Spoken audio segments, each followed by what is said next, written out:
respect to folks who are upset at the president, he only has one vote, and it's the one that signs or vetoes. And as a state legislator, I'll tell you, who deals with the governor on a regular basis, she has a lot of power. But let's just recall, she didn't write 1070. She just signed it and then got all the media from it. So the president needs to, I think, continue to take a strong stand, and perhaps take an even stronger stand in forcing or influencing members of Congress to take action. But the cards are on the table. We have the votes in the House. We need 7 votes from Republicans in the Senate. So if I had a minute to pitch, I'd say, Rom, take me to the U.S. Senate and give me those 7 Republicans, and I need a minute with each of them, because those are the folks that we need. And again, this is just pure politics. We need 7 Republican votes in the U.S. Senate. So let's figure out who those 7 are, and let's get them.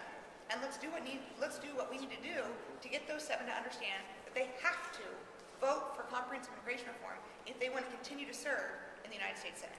And so that, I mean, again, that's very brass tacks. That's, that's the way that legislation gets passed, is you figure out who are the people that you need to get to vote your way, and what do you need to do to get them to vote your way. And that's where I would focus, is those 7 Republicans in the United States Senate. Chief Venegas? Mine would be the same. It's not so much the president. And I echo what the representatives say.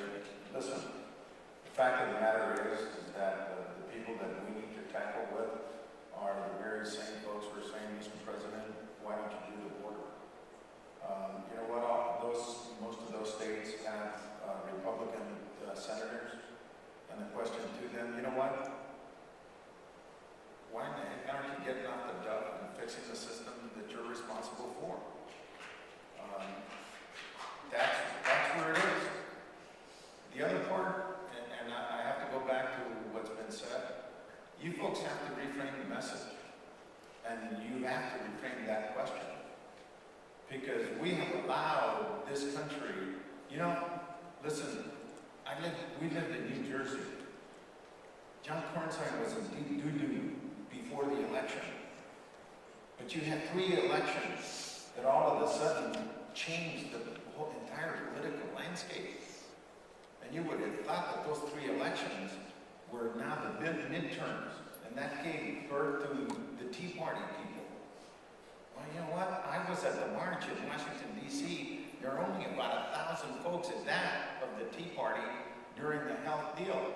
If we had the wherewithal to make health happen, we sure as hell have the wherewithal to make comprehensive immigration reform that touches health, education, housing, public safety, every other one happen.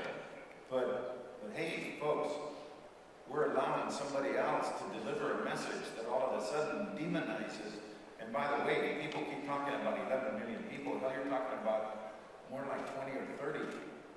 Because these people are intermarried, and they have kids, and they're all legal residents or citizens. You're not talking about 11 million or 10 million undocumented folks.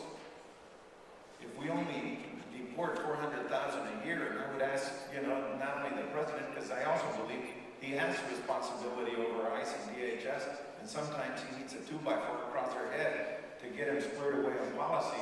If we were to deport 400,000 a year and assume nobody ever came across the border again, it would take us 10 years to do that many people now. And so who in the hell is running DHS, ICE, and everybody else? And who in the heck is going to step up to the plate?